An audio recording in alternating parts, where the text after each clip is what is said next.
We are talking about some putters that I have claimed could be the end of Scotty Cameron. They're a company that are absolutely huge in the United States, and I don't think it'll be long until they take over Europe and Asia, and that is swag. We're talking about swag putters today. The only reason really I'm doing this is because James Robinson's on the camera. He's got a montage of all the putts that he held.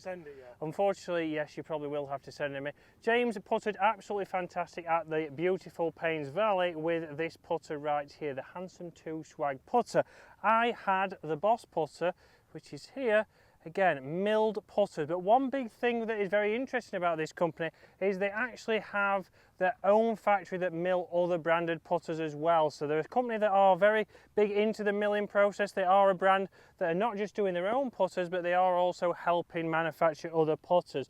So why are they going to get rid of Scotty Cameron? Again, they're obviously a very similar price point to Scotty Cameron's. These are coming in around about $500. So $500, yes, you might think that is a lot for a putter, but what is the club that we use the most in the bag? Well, I'm hoping it's this one here. If it's another club, then maybe it's time for some lesson. Again, Swag have done some great jobs here, some unique designs. Again, the Boss putter here is a bit of a semi-mallet, and again, it's got the slant neck on there, so a nice feeling putter. Certainly helped me put pretty well out at Paynes Valley, but not as well as James with this bladed putter. But obviously when we're talking putters, we've got to think about what are the different options here. What are these different necks? What are these different designs doing for you? There's a lot of things that you need to take into account when you're getting fitted for a putter. For me, the biggest thing that I want you to think when you're thinking putter is length of putter. So getting the correct length for you, for your setup, for your height, for you to be able to get into a nice comfortable posture. If I'm in a nice comfortable posture, I can get that putter to work back and through much more consistently using the bigger muscles as opposed to using my hands and the putter doing the dreaded figure of 8. Obviously this putter for me does feel a little bit better because this is 35 inches instead of 34. So definitely starting to feel a putter that's the right length for you is going to help you get that ball starting on line maybe a little bit better. You're in a better posture, we're going to get a better strike. And then one big thing that helps us there is it helps our distance control. If we're getting a better strike, if I'm now 30 feet away, I've got a much more better chance of getting it closer to the hole and to putting. But things to take into account, guys, as well. On the top of the putter here, we've got something of an alignment aid. So we've got a line on the back here. You can get lines on the top.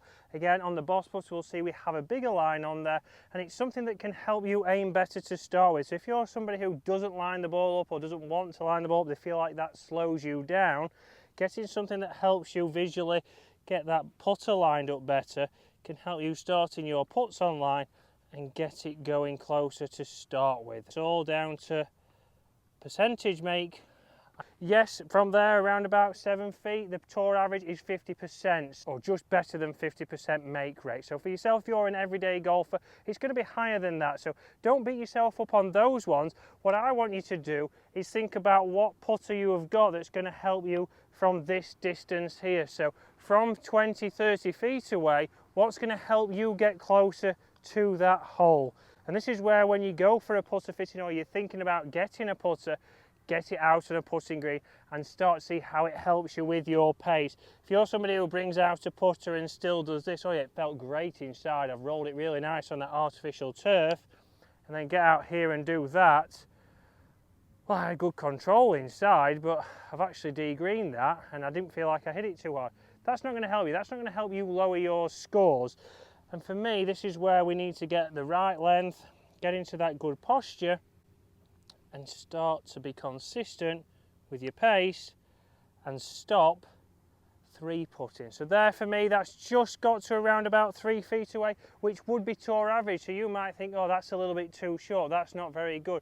That is tour average. From here now, I've got to make sure I take my time and get that ball lined up and be able to knock that in. Now, one thing we haven't mentioned is the grip. And the grip, obviously here we have two totally different options from Swag here. We've got a lambkin grip here, we've got an ionic grip here, but totally different thicknesses. And obviously the only thing that's in control of your putting, or in control, just like on any golf club, in contact with the club, is your hands, and that's where we need to make sure that your grip is right. The same with the driver. If you have a really thin driver grip, you're going to start to strangle that club. You're going to try and grip it a little bit tighter. Once we get it tighter, we've got no give in that club head, and that's really going to affect your pace control. So making sure you get the right grip is absolutely essential. Once we've got the right length, we've got the right grip, right, we know we should be able to do whatever we want with that putter. We should have some good consistency as long as we've got a relatively good technique. Again, a fitted putter is not always going to help you putting, but if you've got a relatively sound technique, it's certainly going to help you get rid of some of those three puts. But then we need to think about what is the neck design, what is the design of the head, and we'll see with Swag, you'll see on the website there, we have got some different options for you to go through. So you've got to think what kind of neck is going to help your putting. Where do you miss your puts? Are you somebody who misses your puts to the right? If you miss your puts to the right, a lot of people will have told you that, okay, right, if I'm missing them to the right, I need to get something with a little bit more toe hang, which is this exactly there. This would be face balance. Oh, well, there would be face balance, and that would be full toe hang. You can see here we've got quite a lot of toe hang on that putter. A lot of people say that would help you close down the face. That does actually promote you to open that club face a little bit more. So if you was missing to the right already, you would start to miss even more to the right. And this is where you can see I got a good strike on there. Pace control is absolutely fantastic, but I've left the face open because my tendency is actually to miss it to the right.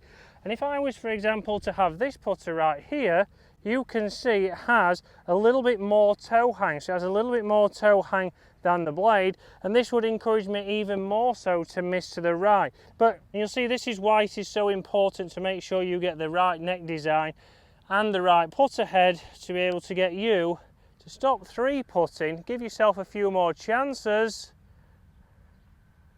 to hole a few more putts just like that one there, and that is 2 putts well inside tour average. You'll be more expected to 3 putt from there than you would to 2 putt.